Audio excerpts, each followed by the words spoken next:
As part of the digital nomad visa, digital nomads aren't eligible to have this tax break, but I've heard reports that this tax break has not yet been applied as it should have been. Hi, my name is Nicole. Welcome to the Expat Life Show on the Travel to Money podcast. I am joined again today by Jonny from Millennials with Money. So excited to have you, Jonny.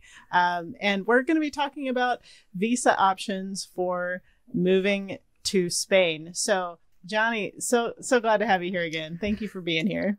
Thanks again, Nicole, for having me on your podcast. A real pleasure. Well, can you kind of provide me with a broad overview of the different visa options available for expats looking to live in Spain? People ask me about this all the time, and I only know a little bit. So I think you know a little bit more than I do. Yeah, I'll obviously give the disclaimer, I'm no legal expert in this, and I'll give you the knowledge that I have, but ultimately the best thing to do is consult with a professional who can give you proper tailored personal advice. That said, let's start discussing what the options are. So the first thing to note is that if you're an EU citizen, then visa options aren't really applicable to you. There's a few basic like health and income requirements that you have to maybe fulfill. But broadly speaking, if you're an EU national, it's it's much more straightforward, we can say, than if you're a non-EU citizen trying to move to Spain. So if you're a non-EU citizen, hope is not all lost. There are different options that you can take use of to move to Spain. So there's probably three which are the most common that you can maybe consider if you're a non-EU national looking to move to Spain. So one of them is the non-lucrative visa option, which is basically a passive income visa. If you earn income from, let's say, investments, maybe dividends, or if you're earning income from a property and you meet a certain income threshold, then it can give you the right to live in Spain on a non-lucrative visa, basically meaning a non-working visa. If you are willing to invest in Spain, so either 500,000 euros in property, €1 million in government-backed debt, or a deposit in a bank account, or I think as well there's an option for investing in Spanish startups, then that can give you also what's known as the golden visa in Spain. So it's essentially the investor visa. The €1 million, €2 million, it's one of those numbers. I can't remember quite off the top of my head, but it's one of those numbers for the bank deposit or the government securities. And then the other option more recently is the digital nomad visa. So essentially, if you're being employed by a company from outside of Spain, or you're a freelancer and you're earning the majority of your income from outside of Spain, and again, you meet certain income thresholds, then you can also be eligible to work in Spain on a digital nomad visa and live in the country.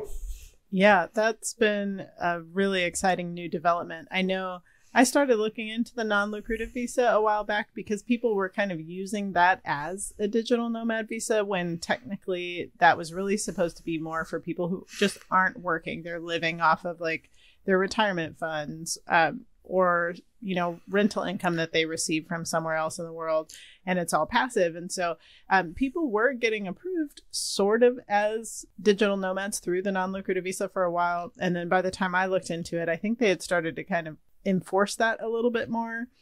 And so it was really exciting when they suddenly announced the digital nomad visa, because that will definitely give people a more direct route to that if you are able to work remotely. But let's talk a little bit about the non-lucrative visa more specifically. So if you are someone who has passive income and you are interested in the non-lucrative visa, what are the eligibility criteria and financial requirements for this visa? Yeah, so the eligibility criteria from a financial perspective is basically determined by an index known as the IPREM in Spanish, which would translate roughly to the multiple income effect calculation index per year. It's not exactly the same as, but it is along the same lines as kind of the Spanish minimum wage. So not exactly the same number, but somewhat comparable and goes in kind of the same direction in terms of an index. So the rule with the non-lucrative visa is that the income requirement is for one person 4 times the EPREM value. So for 2023, they're yet to publish the 2024 one at the time of recording. But using 2023 numbers, it'll roughly give you a basic financial income requirement of about 30,000 euros annually for one applicant. For every additional, let's say, dependent, so it could be a child, it could be a spouse, you need to add 100% of the EPREM value. So it's about 7,000 to 8,000 euros extra per dependent on the visa applicant. That's from a financial perspective. Then from kind of a health perspective, you need a medical certificate to prove that you don't have any contagious disease that could put the rest of the population at risk. And then private health insurance through an authorized Spanish health insurer is the other main health requirement as well. And then you've got, the basic requirements like fill out the application form, pay the fee to do it, have a valid passport, not have a criminal record, etc. Right. All the basics. I haven't had too many people ask me about this because most people like to have a job from somewhere else, like the US or something, because that allows often them to make more money than they'd be able to make doing a similar type of role in Spain. But for those who are wanting to move to Spain and actually work in Spain, do you know anything about a work visa in Spain and the ability to obtain any kind of employment there? So it is quite complicated generally. This is my understanding that I'm about to share. I could be wrong, but broadly, I think it's the following. So if you are a non-EU citizen and you apply for a job in Spain or any EU country for that matter, you can be considered as an applicant, but generally they will choose an EU or a Spanish, in this case, citizen, because the company that's hiring will have a period of 90 days to find a suitable Spanish or EU citizen. That's kind of an EU general law when it comes to job hiring. So with 320 million people approximately living in the EU, generally, 9 times out of 10, they'll find a suitable applicant. So it makes it very difficult for foreigners. If those 90 days are up, then they can possibly look outside of the EU. But then it would come around to generally, if this is someone not already living in the EU, not already living in Spain, then there's got to be probably some kind of visa sponsorship in there as well. An exception might be, if you're, in a multinational company, you're going on international assignment, depending on your job level, particularly for the higher up managerial director roles, that might be a lot easier because a company can perhaps justify, an international assignment or a visa sponsorship in those contexts. Or if you're in a certain profession where there's a skill shortage, or maybe if you're a professional athlete, for example, then maybe those, it's a bit easier to get at least from an immigration perspective, to get one of those jobs. Right. That makes sense. It sounds like you must be in a really niche skill most of the time, or something that just not a lot of other people around the world have. And then, so for any kind of work visa like that, I'm guessing you need to have your employment kind of prearranged. You're not trying to apply for a visa first. You would kind of need to know that there was a company looking and that you had a job lined up. Yeah, it's a bit of a chicken and an egg dilemma if you think about it as well, because you can't really get a visa without a job, but it's very difficult for a company to say we'll employ this person without them having the right to live and work in that country. Right. An exception is maybe people like myself who, again, we talked about it in the other episode, who were residents in the EU before Brexit, because we've maintained our rights as people who are living in the EU legally with the right to work. Then we're a bit of an exception in this case, that we could apply for such jobs. And then, do you know anything about entrepreneurs or aspiring business owners wanting to come and start a business in Spain? Is that possible? There is a self-employed visa. I don't know a lot about it, but I do know that it is, again, quite challenging because it entails kind of a full business plan presentation. And one of the key points of the presentation is what value does this add to the Spanish economy and to whatever sector it is you're operating in. So you can imagine if, someone wants to come to Spain and open a restaurant, then it's going to be very difficult unless they're from a very, very unique culture where there's not already a lot of restaurants in that sector.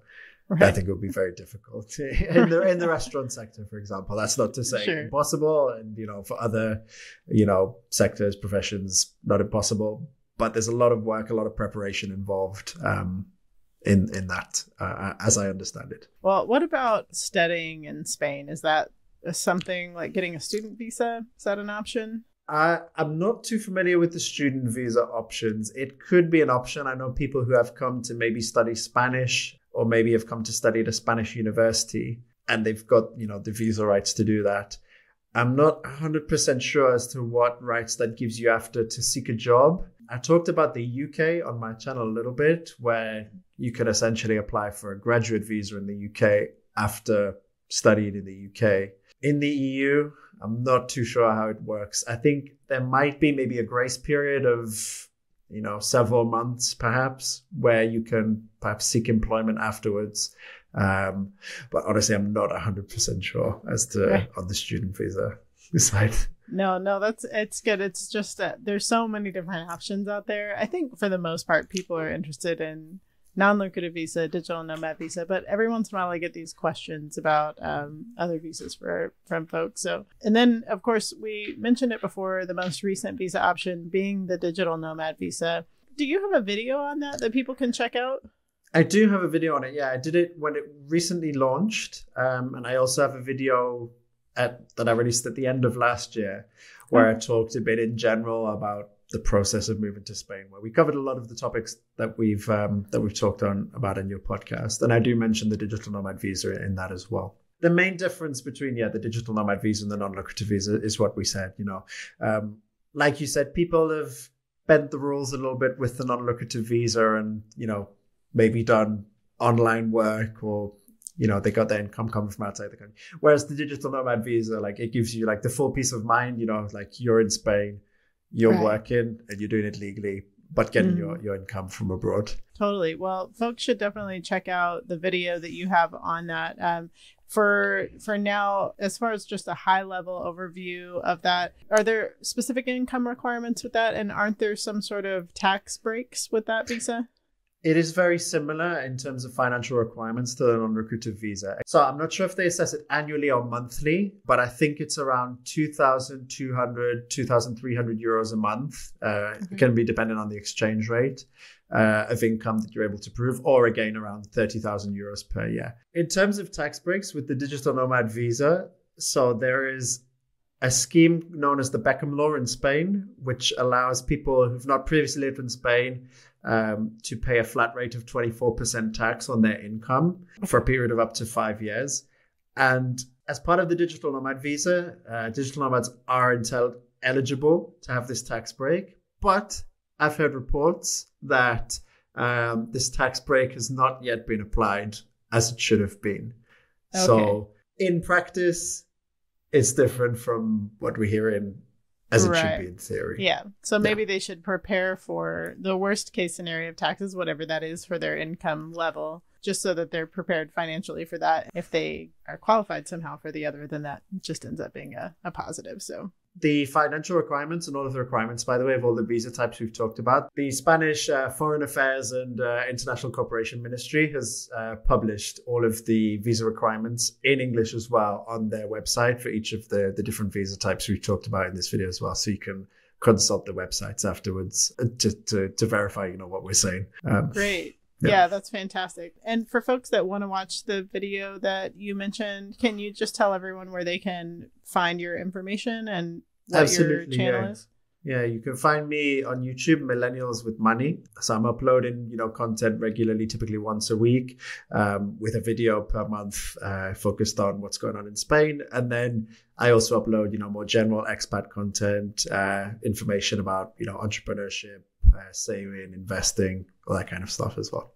Fantastic. That's awesome. Definitely go subscribe to his channel and get some really great information about Spain. Well, do you have any recommendations for resources or professional services that can help folks who are wanting to become expats in Spain? So there are a lot of resources out there, and without recommending any one service in particular, I would say the two there are two main basically types of professionals you should consult. One is an immigration consultant who will help you determine your eligibility for these different types of visas and will be able to help guide you through the process. And the other is, of course, a tax professional who will help you figure out what is your tax situation when you get to Spain.